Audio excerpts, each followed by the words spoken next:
গঙ্গা কিনারে শ্মশানের ধারে ৩০০ বছরের পুরানো একটা দেবাদিদেব মহাদেবের মন্দির রয়েছে আমাদেরই এই শহর কলকাতায়। আমাদের এই ওয়েস্ট বেঙ্গলে শ্রাবণ মাসে বাবার দুটো মন্দিরে ভক্তরা সবথেকে বেশি জল অর্পণ করে। তার মধ্যে একটি হলো হুগলি জেলায় অবস্থিত তারকেশ্বর, আর অপরটি হলো এই বাবা মহাদেবের মন্দির ভূতনাথ মন্দির, যেটা রয়েছে নিমতলা শ্মশানের একদম পাশে। উজ্জয়ন মহাকালেশ্বর মন্দিরের পরে একমাত্র এই মন্দিরেই বাবার আরতি হয় চিতার ভস্য দিয়ে। মন্দিরের সাথে সাথে আমরা দেখে নেব এই মন্দিরের একদম পাশেই অবস্থিত ৩০০ বছরের পুরানো মোটা মহাদেবের মন্দির। মোটা বাবা মন্দিরের বিশেষত্ব হলো এখানে বাবাকে শিকল দিয়ে বেঁধে রাখা হয়। এই ভিডিওর মাধ্যমে আমি বহু প্রাচীন এই দুই মন্দিরের সমস্ত ইনফরমেশন শেয়ার করব। যেরকম মন্দির কখন খোলা থাকে, তোমরা এখানে কিভাবে আসবে, মন্দিরে পুজো দেবে কিভাবে, সমস্ত ইনফরমেশন থাকছে এই ভিডিওতে। তাই অবশ্যই ভিডিওটা স্কিপ না করে লাস্ট অবধি দেখো। তোমরা যদি আমাদের YouTube channel the Royal Star রাইডার্সে ফার্স্ট টাইম আসো, অবশ্যই আমাদের চ্যানেলটা সাবস্ক্রাইব করে আমাদের সাপোর্ট করো ও আমাদের পাশে থেকো। প্রথমেই বলি তোমরা এই মন্দিরে আসবে কিভাবে। কলকাতার দিক থেকে আসলে তোমাদের কলকাতার বিখ্যাত চক্র রেল ধরে নামতে হবে আইরিটোলা স্টেশনে। আর হাওড়া স্টেশন হয়ে আসলে স্টেশন থেকে ঠিক বাইরে বেরিয়ে ওল্ড কমপ্লেক্স আর নিউ কমপ্লেক্সের মধ্যে দিয়ে বাইরে এসে পাবে তোমরা ফেরিঘাটের ১ নম্বর গেট। ফেরিঘাটের ১ নম্বর গেট থেকে তোমরা আইরিটোল ফেরিঘাট যাওয়ার জন্য লঞ্চের টিকিট পেয়ে যাবে। লঞ্চের পার পার্সন টিকিট প্রাইস রয়েছে ৬ টাকা। হাওড়া স্টেশনের বাইরে থেকে ২-৩টে ফেরি সার্ভিস অ্যাভেলেবেল আছে। অবশ্যই তোমরা ১ নম্বর গেট দিয়ে ভিতরে আসবে, আর যে লঞ্চগুলো বাগবাজার যাচ্ছে সেই লঞ্চে উঠে চলে আসবে এই আইরিটোলা ফেরিঘাটে। এই লঞ্চটা হাওড়া ব্রিজের নিচে দিয়ে আসে। আমি ফার্স্ট টাইম লাইফে হাওড়া ব্রিজের নিচে দিয়ে গঙ্গাকে ক্রস করলাম, আর তো এই লঞ্চের এক্সপিরিয়েন্সটা ভীষণ ভালো লেগেছে। তোমরা যদি হাওড়া স্টেশন হয়ে আসো অবশ্যই চেষ্টা করবে লঞ্চে আসার। হাওড়া ব্রিজের একটা সুন্দর ভিউ এনজয় করতে করতে 10 মিনিটেই আমরা পৌঁছে গেলাম আইরিটোলা ফেরিঘাটে। ফেরিঘাট থেকে বাইরে বেরালেই সামনেই পড়বে আইরিটোলা স্টেশন, আর স্টেশন থেকে ডান দিকে 4-5 মিনিট মতো হাঁটলেই পৌঁছে যাব আমরা আমাদের আজকের ডেস্টিনেশন বাবা মহাদেবের মন্দির ভূতনাথ মন্দিরে। শ্রাবণ মাসে এই মন্দির চত্বরে অনেক বড় করে একটা মেলা অনুষ্ঠিত হয়, যেটা আমি তোমাদের বাবার পুজো দেওয়ার পরে মেলাটা ঘুরিয়ে দেখাবো। প্রথমে চলো বাবার দর্শন করে আর পুজোটা দিয়ে নিই। মন্দিরে যাওয়ার সময় মন্দিরের দুপাশে তোমরা অনেক পুজোর ডালার দোকান দেখতে পাবে, সেখান থেকে পুজো সামগ্রী নিয়ে নিও। এখানে তোমরা পুজোর ডালা 30 টাকার থেকে পেয়ে যাবে, আর জল অর্পণ করার জন্য ঘট পাবে 20 টাকার থেকে। এসে গেছি আমরা মূল মন্দিরের সামনে। শ্রাবণ মাসের জন্য মন্দিরটা খুব ভালোভাবে সাজানো হয়েছে। এখানে কোনো পূজারি বা পান্ডা আমরা দেখতে পাইনি, নিজের থেকে ডালা কিনে ভিতরে গিয়ে পুজো দেওয়া যায়। এই মন্দিরটি সাধারণত সকাল 6টার থেকে দুপুর 12টা ও বিকেল 4:30 থেকে রাত্রি 8টা অবধি খোলা থাকে। তবে শ্রাবণ মাসে মন্দির সারা দিনই খোলা থাকছে। উজ্জয়ন মহাকালেশ্বর মন্দির ছাড়া সারা ভারতবর্ষে একমাত্র দ্বিতীয় এই মন্দিরে তোমরা দেখতে পাবে চিতার ভস্য দিয়ে বাবার আরতি হচ্ছে।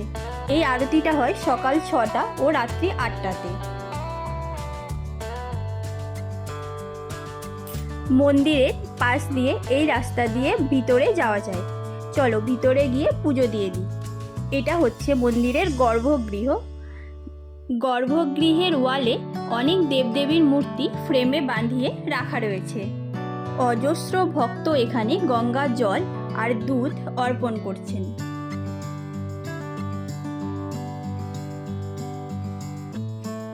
এই মন্দিরের আরও একটি বিশেষত্ব হলো এখানে তোমরা নিজের হাতে বাবার আরতি করতে পারবে। আরতির সমস্ত উপকরণ পেয়ে যাবে সামনেই থাকা পূজা সামগ্রীর দোকান থেকে। বারাণসীর একজন আঘরি সাধু ৩০০ বছর আগে এই শিবলিঙ্গটি প্রতিষ্ঠা করেন স্থানীয় একটা শ্মশানের পাশে। তখন তিনি শ্মশানের ছাই দিয়ে বাবার আরতি শুরু করেন। তখন থেকে এখনও অবধি এই একই প্রসেসে মন্দিরে পুজো হয়ে আসছে।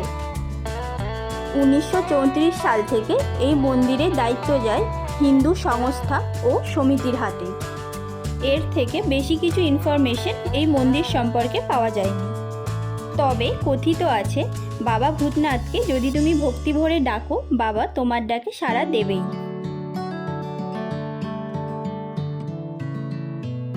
বাবার দর্শন ও পূজা করে আমরা আসি মন্দিরের আশেপাশে যে স্টল বসেছে সেগুলো দেখতে। এখানে তোমরা সমস্ত ধরনের পূজা সামগ্রী পেয়ে যাবে, সাথে রুদ্রাক্ষের মালা, বাঁক তৈরি করার জন্য বাঁশ, জল নিয়ে যাওয়ার জন্য ঘট, সমস্ত কিছু পুজো সামগ্রী এই স্টলগুলোর থেকে পাওয়া যাচ্ছে। আর দামও একদম রিজনেবল।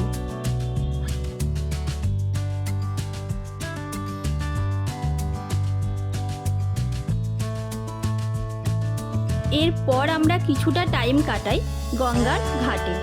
গঙ্গার ঠিক অপোজিটে যে বড় শিব মূর্তিটা দেখছো, এটা রয়েছে বঙ্গেশ্বর মহাদেব মন্দিরের মধ্যে 51 ফিটের উঁচু শিবমূর্তি। তোমরা যদি ভূতনাথ মন্দিরে আসো, অবশ্যই একটা লঞ্চ ক্রস করে ওপারে গিয়ে এই মন্দিরটা দেখে আসবে। এই মন্দিরের সমস্ত ইনফরমেশনের সাথে একটা ফুল ভিডিও রয়েছে আমাদেরই এই ইউটিউব চ্যানেল রয়্যাল স্টার রাইডার্সে। যাওয়ার আগে অবশ্যই ভিডিওটা একবার দেখে নিও। আর এই মন্দিরেই তোমরা দেখতে পাবে একসাথে ভারতবর্ষে 12টা জ্যোতির্লিঙ্গ। একবার এই মন্দিরটা ভিজিট করে নিও। আশা করছি তোমাদের এই মন্দিরটাও খুব ভালো লাগবে। ট্রেন লাইন ক্রস করে রাইট সাইডে একটু 2-4 মিনিট হেঁটেই সামনে দেখতে পাবে এই মাঙ্গলিক বিয়েবাড়িটা। বিয়েবাড়ির ঠিক বাঁ সাইড দিয়ে যে রাস্তাটা যাচ্ছে ওটা দিয়ে আরও 3-4 মিনিট মতো এগালেই আমরা পাবো দুর্গেশ্বর মহাদেব মন্দির বা মোটা মহাদেব মন্দিরে। মন্দিরের বর্তমান চিত্রকলা দেখে বোঝাই যাচ্ছে মন্দিরটি 300 থেকে 350 বছরের পুরানো। এই মন্দিরের একটা ইউনিক ব্যাপার হলো এখানে বাবাকে শিকল দিয়ে বেঁধে রাখা হয়েছে। লোককথা অনুযায়ী শোনা যায় এই মন্দিরটি যখন স্থাপিত হয়েছিল গঙ্গা নদী এই মন্দিরের পাশ দিয়েই বইতো। একদিন সকালে দরজা খুলে বাবাকে সেখানে দেখতে পাওয়া যায়নি। পরবর্তীতে অনেক খোঁজাখুঁজির পর গঙ্গার থেকে উদ্ধার করা হয় বাবা মহাদেবকে। তারপর থেকেই ওনাকে শিকল দিয়ে এখানে বেঁধে রাখা হয়েছে। 10 ফিট উঁচু এই শিবলিঙ্গে জল অর্পণ করার জন্য পাশেই বানানো রয়েছে লোহার সিঁড়ি। সিঁড়ি দিয়ে উপরে উঠেই ভক্তদের জল অর্পণ ও পূজা করতে হয়। 1716 খ্রিস্টাব্দে হাটখোলার দত্ত পরিবার এই মন্দিরটি প্রতিষ্ঠা করেছিলেন। সম্প্রতি কলকাতার হেরিটেজ হিসেবে ঘোষণা করা হয় এই মোটা মহাদেবের মন্দিরটিকে। পুরানো কিছু বিশ্বাস অবিশ্বাসের গল্প নিয়ে হুগলি নদীর ধারে আজও দাঁড়িয়ে রয়েছে এই মোটা মহাদেব মন্দিরটি। এই মন্দিরটি প্রত্যেক দিন সকাল 4:30 থেকে দুপুর 12টা ও বিকেল 4টে থেকে রাত্রি 8টা অবধি খোলা থাকে। তবে জল অর্পণ একমাত্র তোমরা সকালের সময়ই করতে পারবে। এই মন্দিরের মেন অ্যাট্রাকশন হলো সন্ধ্যা আরতি ও প্রত্যহ সন্ধ্যার সময় বাবার বিভিন্ন ধরনের রাজবেশ।